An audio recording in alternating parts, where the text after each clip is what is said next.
Commander Jake Morrison stood on the bridge of the horizon and stared at the holographic display floating in front of him. 12 alien faces looked back at him, each one representing a different species from across the galaxy. Some had scales, others had crystalline skin that glowed with inner light, and a few looked like nothing he could easily describe. They all shared one thing in common tonight. They were here to end humanity's future among the stars. The meeting room aboard Kepler Prime Station felt colder than usual. Jake had been to this neutral station dozens of times for trade negotiations and peace talks. Tonight was different. He could feel it in the way the aliens refused to meet his eyes. He could hear it in the static-filled silence before anyone spoke. A being made entirely of living crystal stepped forward in the hologram. Its body reflected light in strange patterns that hurt to look at directly. This was Speaker Zen of the Vex Collective, and Jake had negotiated with him before. Zen had always been fair, even friendly. "Not tonight, Commander Morrison," Zen said, and his voice came through the translator as cold and mechanical. "The Galactic Coalition has reached a unanimous decision regarding humanity's expansion into colonized space. You have 72 hours to begin immediate evacuation of all human settlements beyond your home system of Sol. This is not a negotiation. This is a requirement for peace." Jake felt his stomach drop. Behind him, his communications officer, Lieutenant Amy Parker, gasped softly. The other crew members on the bridge went completely silent. Jake kept his face neutral even though his mind was racing. 47 colonies, 18 star systems, billions of people who had been born on those worlds and knew no other home. "Speaker Zen," Jake said carefully, "humanity has established those colonies legally under galactic law. We've followed every protocol. We've paid every licensing fee. Those worlds were unclaimed when we arrived. You can't just demand we abandon them." "We can and we are," said another voice. This one belonged to a massive reptilian creature from the Scar Empire. Admiral Vexithar was twice the size of any human, covered in armored scales, and commanded the largest fleet in known space.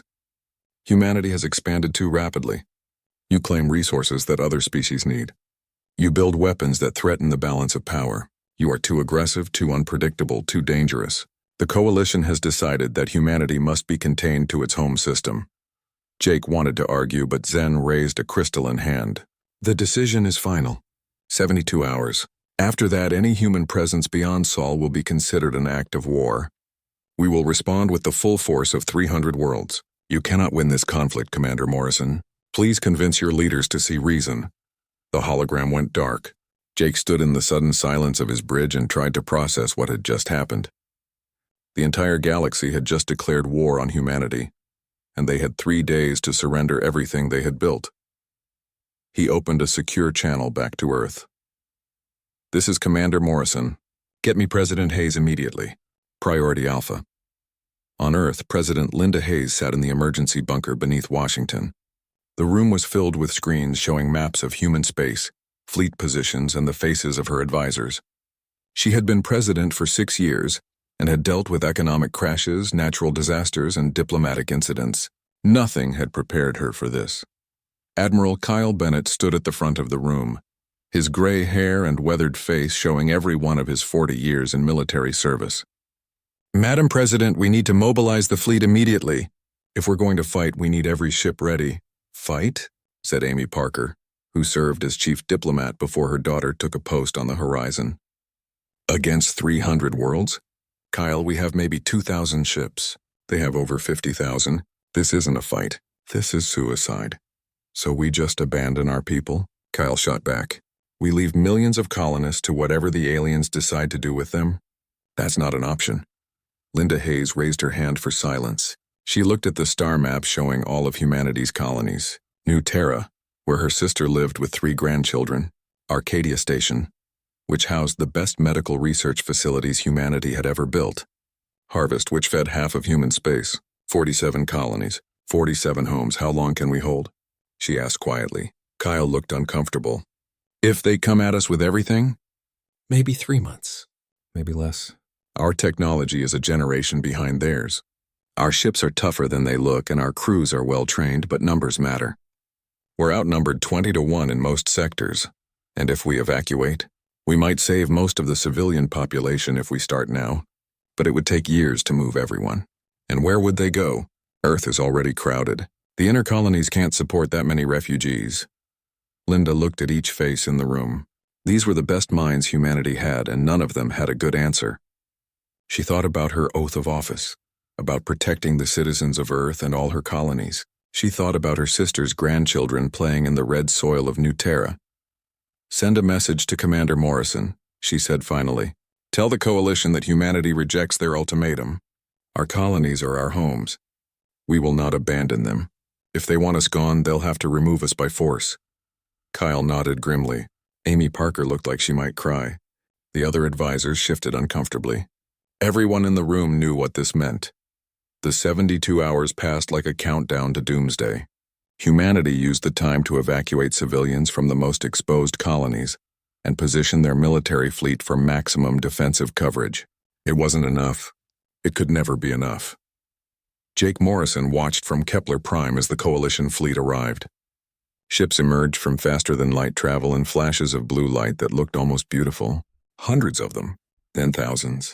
They assembled in perfect formation, a wall of metal and energy weapons that stretched across the entire system. The first attack came without warning. New Terra's orbital defense platforms lasted 6 minutes before they were reduced to scrap metal. Jake watched the tactical display as green dots representing human positions winked out one by one. The colony below held 18 million people. It was gone in 3 hours. Arcadia Station was next. Jake knew people there. He had trained with their security chief. He had attended a wedding on that station 2 years ago. It took the coalition fleet 40 minutes to break through the shields and tear the station apart. 30,000 people turned into debris and frozen bodies floating in space. Admiral Bennett made his stand at Centauri Gate, the main route into the inner colonies. His fleet of 300 ships faced down 2,000 alien vessels. The battle lasted 4 hours. Bennett's ships fought like demons, using every trick and tactic humanity had learned. They took down 3 enemy ships for every one they lost. It didn't matter. Math was math. Bennett retreated with less than half his fleet intact, leaving Centauri Gate in enemy hands. Jake received the reports on the horizon and felt numb. In one day, humanity had lost 3 colonies, countless military assets, and any illusion that they could win this war through conventional means. The aliens were pushing forward methodically, destroying everything in their path. This wasn't a war. This was an extermination. He looked at the tactical map showing the alien advance and thought about President Hayes's defiant message. "We will not abandon our homes." Brave words, but bravery didn't stop plasma cannons. Courage didn't hold back 50,000 warships. Jake wondered how long humanity had left before Earth itself burned. 3 months into the war and humanity was dying slowly. 22 colonies had fallen to the coalition advance. Each one meant billions of refugees packed into transport ships, fleeing toward Earth and the few remaining safe systems. The ships came in waves, overcrowded and desperate, carrying people who had lost everything except their lives. Captain Danny Rogers stood on the bridge of the destroyer Valiant and studied the tactical map in front of him. His ship was one of 50 vessels operating behind enemy lines, hitting supply convoys and running before the coalition could respond. It was dangerous work and it barely slowed the alien advance, but it was all they could do. The main human fleet was too busy defending the core worlds to spare ships for offensive operations. Danny had been fighting for 90 days straight without a real break. His crew looked like ghosts, pale and exhausted from running on stimulants and recycled air that always smelled slightly metallic. They had lost good people. Engineer Lopez had died when they took fire during a raid on a fuel depot. Communications Officer Peters was gone after an ambush near the Kepler belt. Every week brought new casualties and fewer reasons to hope. "Captain, we've got a target," said Lieutenant Scott Davis from the sensor station. "Coalition supply convoy, 3 cargo ships with light escort. They're heading toward the front lines at Harvest." Harvest. Danny remembered that world. Endless fields of gene-modified wheat under orange skies. He had visited once before the war and eaten bread so good it made Earth wheat taste like cardboard. Now Harvest was a battleground, its fields burning as human forces tried to hold the planet against impossible odds. "How light is the escort?" Danny asked. 2 frigates, maybe 50 crew total. The cargo ships are automated. Danny made the calculation in his head. 3 cargo ships probably meant food, ammunition, or replacement parts. Things the Coalition needed to keep pushing forward. Things humanity needed them not to have. The risk was acceptable. Set an intercept course. Weapons hot. We hit fast and we leave faster. The Valiant dropped out of faster-than-light travel right on top of the convoy. Danny's crew had done this enough times to make it look easy. Missiles away before the escorts could react. The first frigate exploded in a ball of superheated gas. The second one got its shields up, but the Valiant's railguns punched through them like paper. In 90 seconds, both escorts were debris and the cargo ships were drifting helpless. Boarding teams, go, Danny ordered. We've got maybe 10 minutes before someone notices this and comes looking. Lieutenant Karen Foster led the boarding team across to the nearest cargo ship. They moved fast, checking the cargo holds and downloading data from the ship's computers. Standard procedure. Sometimes they found useful intelligence in the shipping manifests and navigation logs. This time they found something better. Captain, you need to see this. Karen's voice crackled over the radio. These aren't cargo ships. This is a command vessel. We've got intact data cores with strategic information. Danny felt his pulse quicken. Real intelligence was rare. The Coalition kept their networks isolated and their security tight. If they had actual strategic data, it could change everything. Grab everything you can carry and get back here. We're leaving in 5 minutes. The Valiant jumped to faster-than-light speed with Coalition reinforcements only minutes behind them. Danny set course for Earth, not bothering with any more raids. What they were carrying was too valuable to risk in another fight. The data cores arrived at Earth Defense Command and were immediately classified at the highest level. They ended up in a bunker beneath Geneva, where Dr. Lisa Chen spent 3 days going through them with her team of intelligence analysts. Lisa was a small woman who looked younger than her 40 years, but she had a reputation for finding patterns that others missed. She read alien languages like most people read their native tongue and understood Coalition tactical doctrine better than some of their own officers. What she found in the data cores made her physically sick. The files included operational plans for the next 6 months of the war, fleet movements, target lists, resource allocation. All of it confirmed what humanity already knew. They were losing badly. But buried in the strategic documents was something else. Something that explained why the Coalition was pushing so hard instead of negotiating. The Coalition wasn't trying to push humanity back to Earth. They were planning total extermination. Every human colony was marked for elimination. Every human ship was targeted for destruction. And when the outer colonies were gone, the Coalition fleet would move on Earth itself. The documents used words like sterilization and permanent solution, and eliminating the human threat. There would be no surrender terms. No negotiated peace, no option to retreat to Sol and live quietly. The galaxy had decided that humanity was too dangerous to exist, and they were going to solve that problem permanently. Lisa sat in her office and read the files 3 times to make sure she understood correctly. Then she called President Hayes. The president arrived at the Geneva bunker within hours.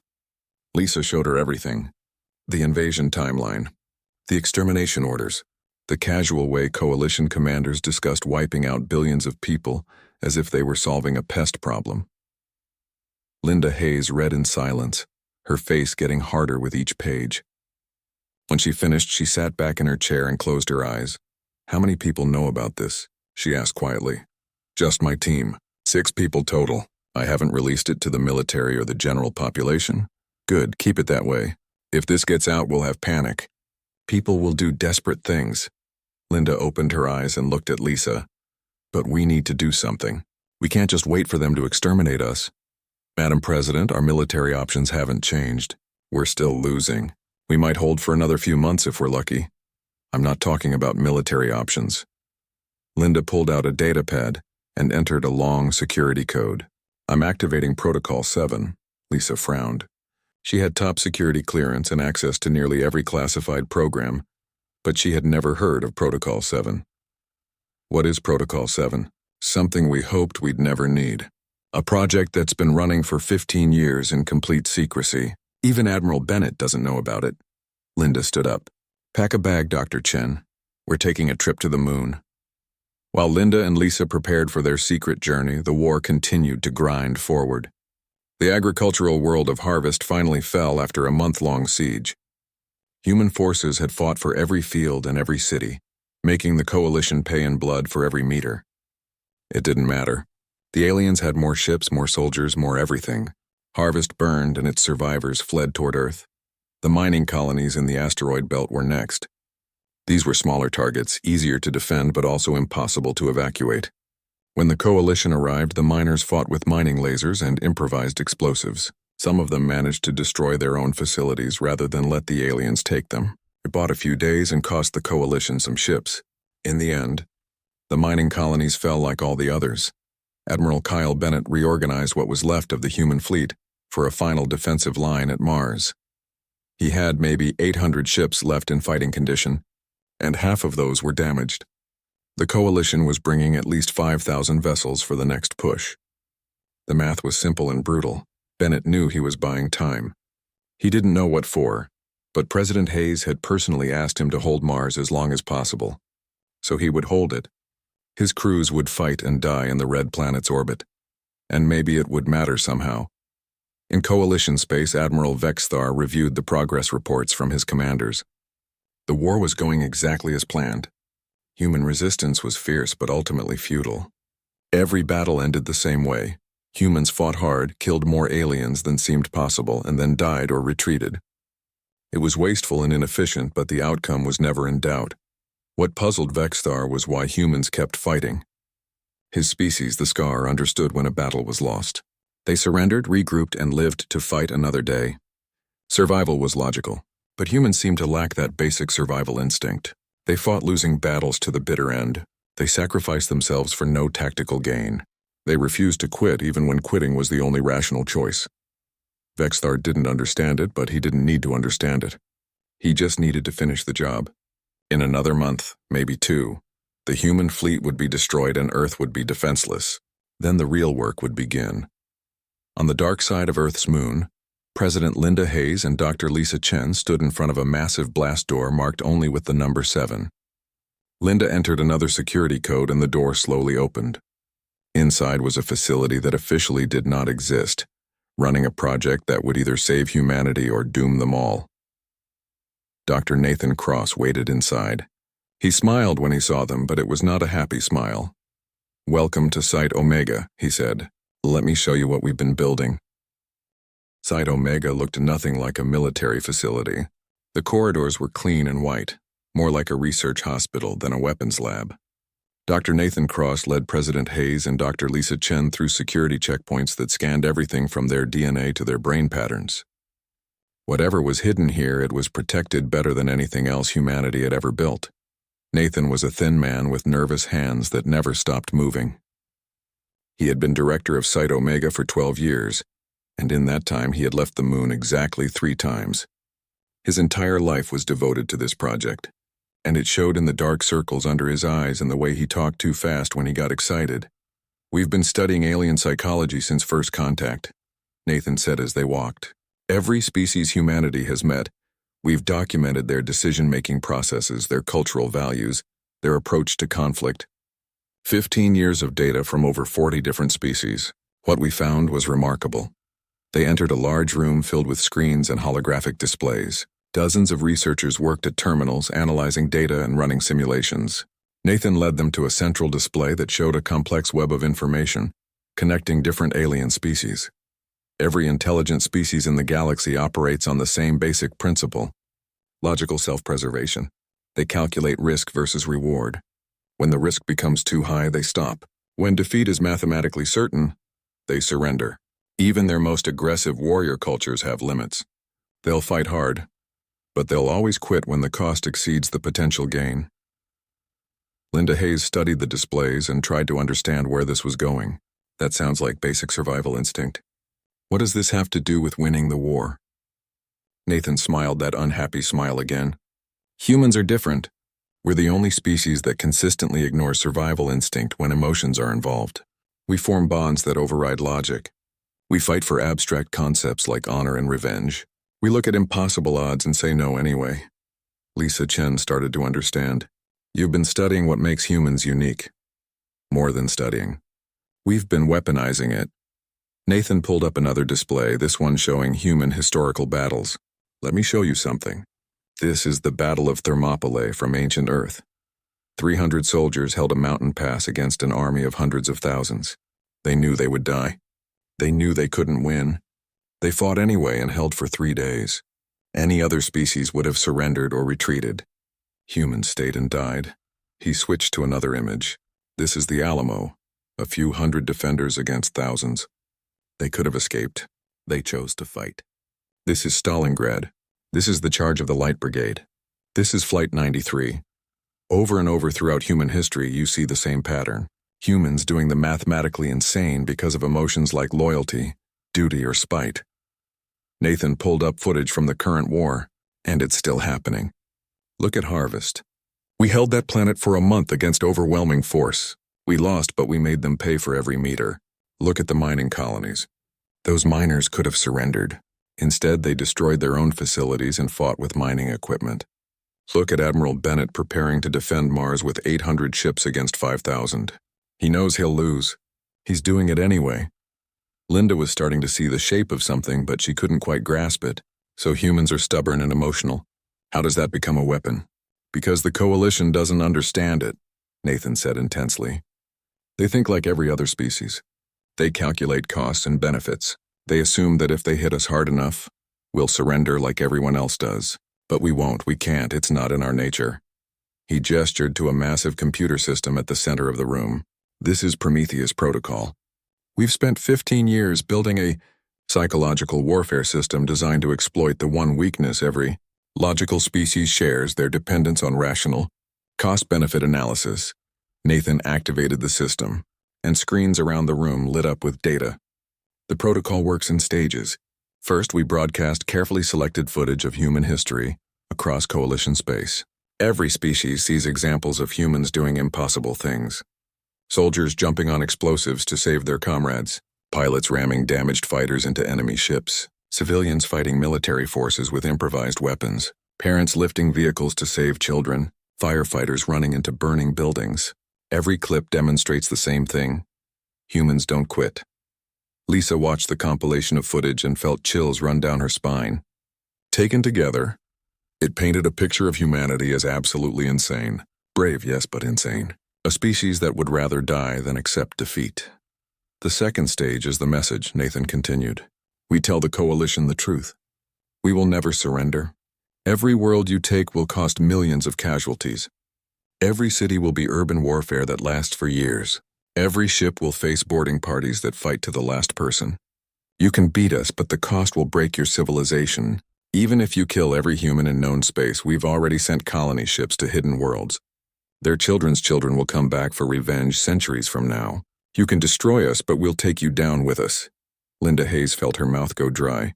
That's a bluff. We don't have hidden colony ships. Of course it's a bluff, Nathan said. But it's a bluff backed by 10,000 years of evidence that we might actually mean it. That's what makes it work. The Coalition will look at our history and realize they can't be sure we're lying. Can they risk it? Can they afford to assume we're rational when all the evidence says we're not? You want to convince them that fighting us is too expensive, Lisa said slowly. Even if they win. Exactly. We can't beat them militarily.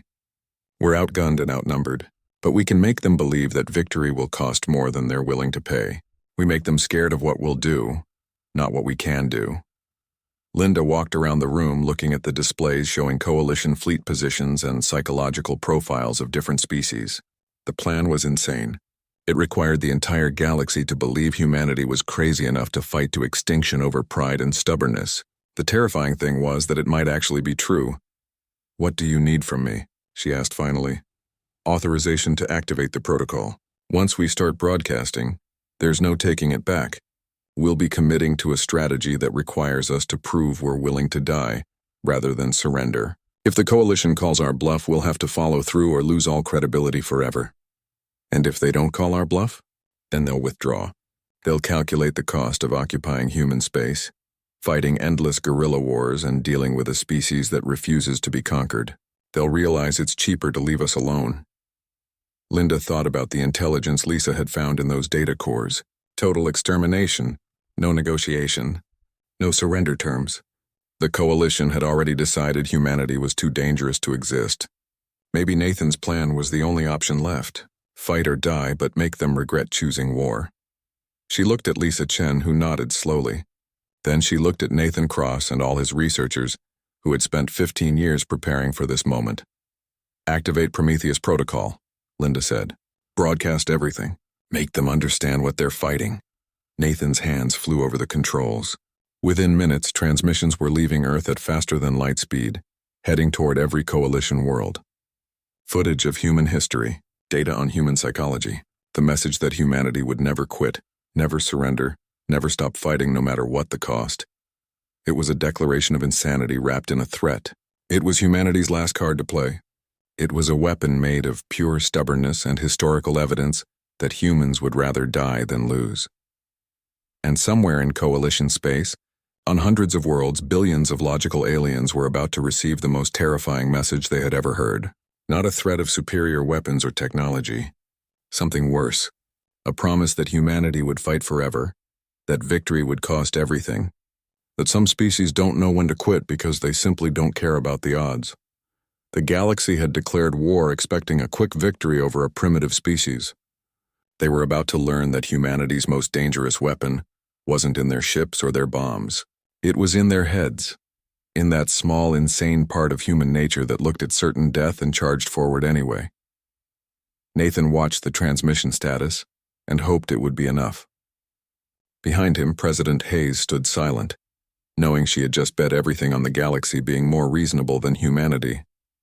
It was the longest shot she had ever taken, but it was the only shot they had left. The broadcasts went out and the waiting began. The broadcast reached coalition space within hours. On warships, homeworlds, and civilian stations across 300 star systems, aliens began watching footage of humanity's history. It started as curiosity, then spread like a virus through every network and communication channel. The coalition military tried to block the transmissions, but they were already everywhere, replicated and shared faster than they could be stopped. Admiral Vexthar sat in his command center aboard the flagship Dominion and watched the human broadcasts with growing unease. His tactical officers had flagged them as propaganda, but Vexthar made himself watch anyway. Know your enemy. His instructors had taught him decades ago. Understand how they think. What he saw disturbed him deeply. The footage showed human soldiers in primitive wars throwing themselves on explosive devices to protect others. Fighter pilots in burning aircraft steering into enemy targets instead of ejecting to safety. Civilians standing in front of military vehicles with nothing but their bodies as weapons. Parents performing impossible feats of strength to save offspring. Over and over, the same pattern. Humans choosing certain death when any rational being would choose survival. The historical records were backed by scientific data. Human brain chemistry during crisis situations. Studies on emotional bonding and its effect on decision-making. Statistical analysis showing that humans consistently made choices that reduced their own survival chances when protecting others or defending abstract values. The message was clear. This was not propaganda. This was documented fact. Then came the message itself, delivered by President Linda Hayes speaking directly to coalition worlds. Her voice was calm, but her words were ice. To the species of the Galactic Coalition, you have made your decision to wage war on humanity. We understand your reasoning. You believe we are too dangerous to exist. You are correct. We are dangerous, but not in the way you think. We have studied your cultures. We know you make decisions based on logic and self-preservation. We respect that. But you need to understand that humans are different. We don't quit. We don't surrender. We don't calculate odds when we're angry or scared or protecting what we love. You can destroy every human ship. You can burn every human world. You will win. But we will make you pay a price that will haunt your species for generations. Every colony you take will cost you millions of casualties. Every city will be urban warfare that never ends. We will fight with our ships until they're destroyed. Then we'll board yours and fight with knives. We'll poison your supply lines. We'll sabotage your equipment. We'll make you scared to sleep because you know somewhere in the dark a human is coming for revenge. And if you manage to kill every one of us, know this. We've already sent colony ships to hidden worlds. Their children will remember what you did. Their children's children will come back. Maybe in 100 years. Maybe in 1,000. But they'll come. This is what you're choosing when you choose war with humanity. We're giving you one chance to reconsider. Withdraw to pre-war borders. Negotiate a real peace. Or continue and discover exactly how far humans will go. The choice is yours, but make it knowing that we don't fight to win. We fight because we refuse to lose. There's a difference, and you're about to learn what it costs." The message ended, but the silence it left behind spread across Coalition space like a shockwave. On the Vex homeworld, civilians who had never questioned the war began asking uncomfortable questions. Why were they fighting a species that had never attacked them? What would occupation of human worlds actually cost? On the SCAR military forums, officers debated human psychology and whether the broadcasts were exaggeration or truth. On trade stations, merchants calculated the economic impact of a decades-long insurgency. Aboard the Dominion, Vexthar called a meeting with his senior staff. They were days away from the final assault on Mars, and then Earth would be defenseless. Everything was going according to plan. So why did he feel like they were walking into a trap? "Analysis," he said simply, and his intelligence officer stepped forward. "The broadcasts are factually accurate, Admiral. We've verified the historical records. Humans have consistently displayed irrational behavior in warfare throughout their history. The psychological data is also accurate based on our own studies of captured humans. So they're not bluffing about their nature." "No, sir, but the claim about hidden colony ships is unverifiable. We've found no evidence of such ships, but absence of evidence is not evidence of absence." Vexthar nodded slowly. That was the problem. He could calculate the cost of the current war. But how did he calculate the cost of an enemy that might keep fighting for centuries? How did he plan for an opponent that didn't make rational decisions? While coalition leaders debated, humanity took action to prove their message was real. Captain Danny Rogers received new orders from Earth, orders that made his blood run cold when he read them. The Valiant and 11 other destroyers were being sent on what everyone knew was a suicide mission. Their target was a coalition supply hub at the edge of human space. It was heavily defended, and there was no chance of survival. The mission wasn't about destroying the hub. It was about sending a message. It was about proving that humans really were crazy enough to throw away lives for no tactical gain, except to make a point. Danny gathered his crew and told them the truth. They could refuse the mission. They could request transfer to defensive operations at Mars. No one would blame them. But if they went, they probably wouldn't come back. Not a single crew member refused. They all volunteered, and Danny saw the same grim determination on every face. They understood what this meant. They were going to die to convince the galaxy that humans didn't care about dying. The 12 destroyers jumped into the supply hub and immediately came under fire from the defense platforms and patrol ships. They weren't trying to escape or maneuver tactically. They just drove straight at the largest targets and fired everything they had. The Valiant took critical damage within minutes, engines failing and life support flickering. Danny kept firing until the ammunition was gone. Then he did something that no sane commander would do. He aimed his dying ship at a coalition battleship and pushed the remaining engine power to maximum. The crew had 30 seconds to reach escape pods. Most of them didn't even try. They stayed at their stations and rode the Valiant into the battleship's hull at a significant fraction of light speed. Both ships vanished in a flash of energy that registered on sensors across 3 star systems. 11 other human destroyers did the same thing. 12 ships and over 4,000 crew members died in less than an hour. The supply hub was heavily damaged but still operational. In tactical terms, the mission accomplished almost nothing. In psychological terms, it was devastating. The footage was immediately broadcast across coalition space. Human ships deliberately crashing into enemy vessels, crews choosing to die rather than abandon their mission. Tactical officers across coalition space watched and felt something they rarely experienced. Fear. Not fear of human weapons or technology. Fear of an opponent that didn't play by the rules. Fear of an enemy that would rather die than quit. On the Scar homeworld, civilian protests began. Families who had lost members in the war started asking why. The humans had never attacked the Scar. Why were they spending trillions of credits and thousands of lives to eliminate a species on the other side of the galaxy?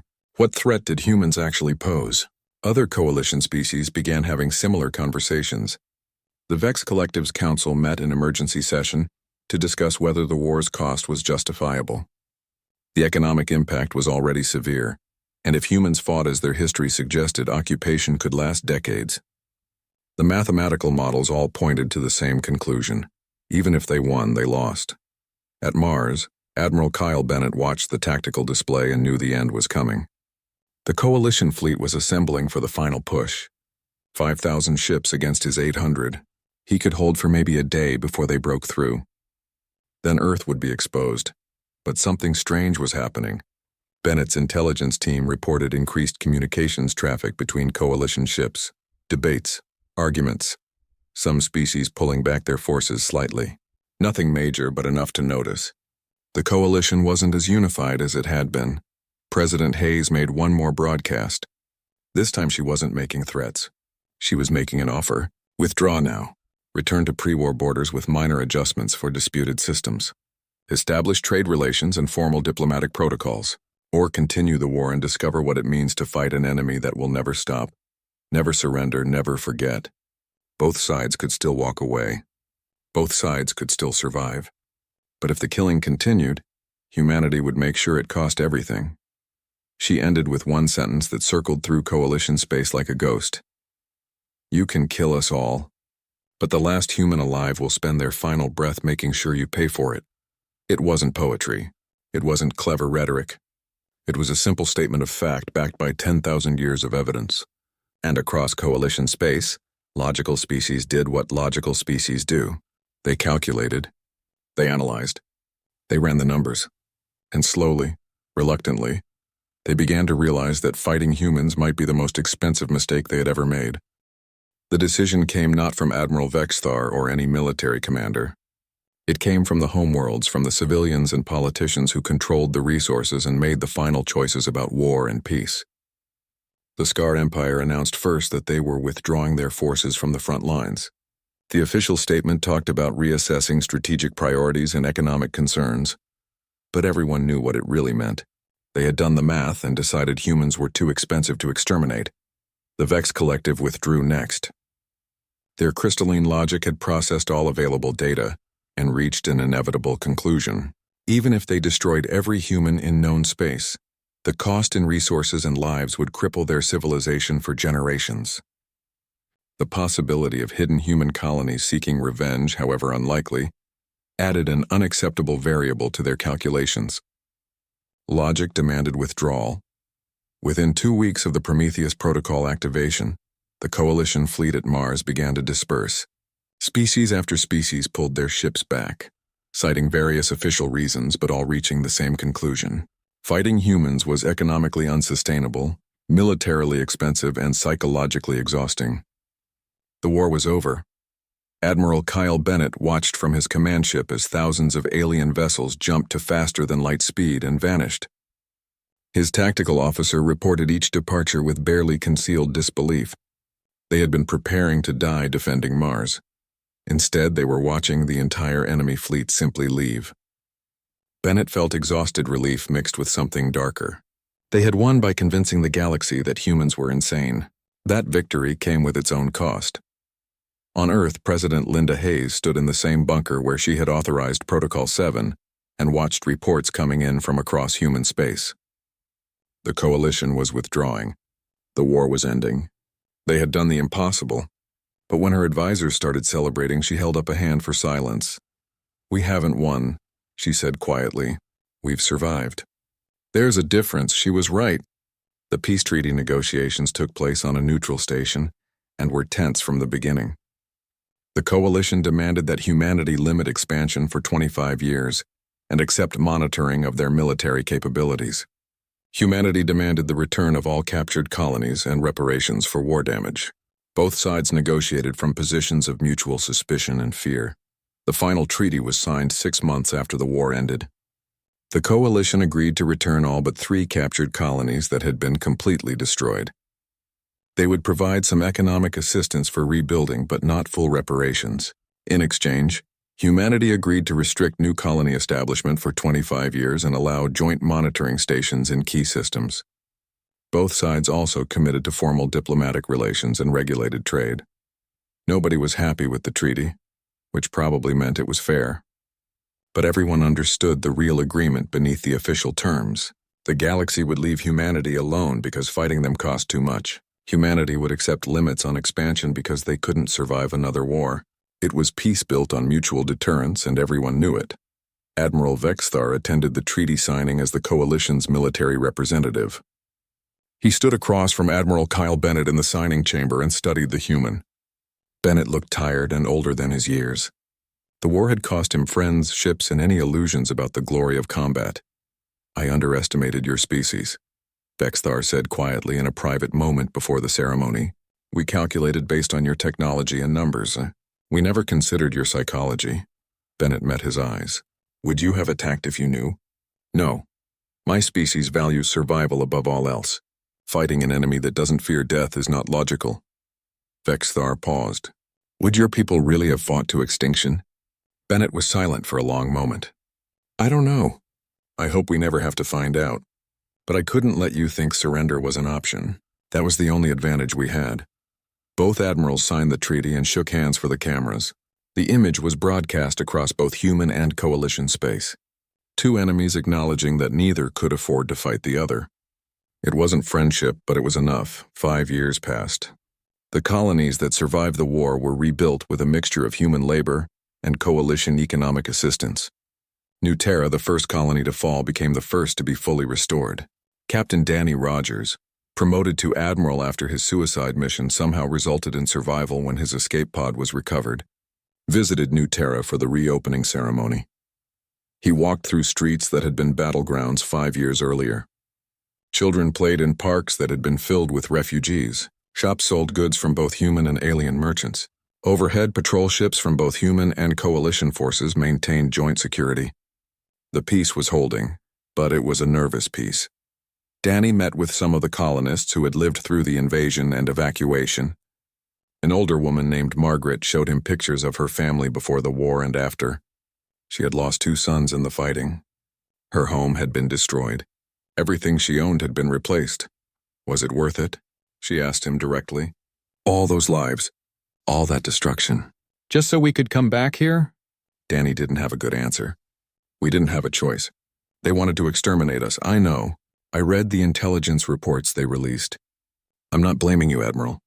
I'm just tired of war. I want my grandchildren to grow up without knowing what plasma fire sounds like. Danny understood. He was tired too. They were all tired.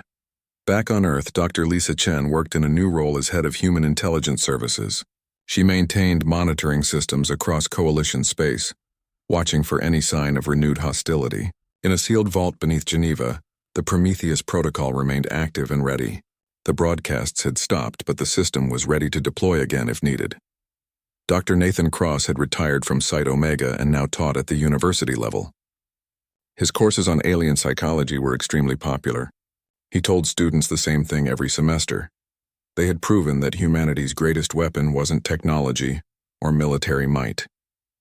It was their ability to convince other species that fighting them cost more than anyone was willing to pay. But he also warned them. The weapon only worked once. Now the galaxy knew humanity's nature. They knew humans were unpredictable, emotional, and willing to fight beyond rational limits. That knowledge created a form of Cold War. The galaxy feared pushing humanity too far. Humanity feared provoking another war they might not survive. President Hayes finished her second term and stepped down. Her legacy was complex. She had saved humanity from extinction, but she had done it by convincing the galaxy that humans were dangerous and irrational. Future leaders would have to live with that reputation. It would protect them, but it would also isolate them. Commander Jake Morrison, who had received the initial ultimatum on Kepler Prime, retired from diplomatic service. He taught at the academy where new officers trained. His course was mandatory, understanding human nature in galactic context. He explained to young cadets that they lived in a galaxy that feared them. That fear was their shield, but it was also their prison. They needed to be worthy of that fear without becoming the monsters the galaxy suspected they might be. Years passed and the peace held. Human colonies slowly expanded again as the treaty restrictions expired.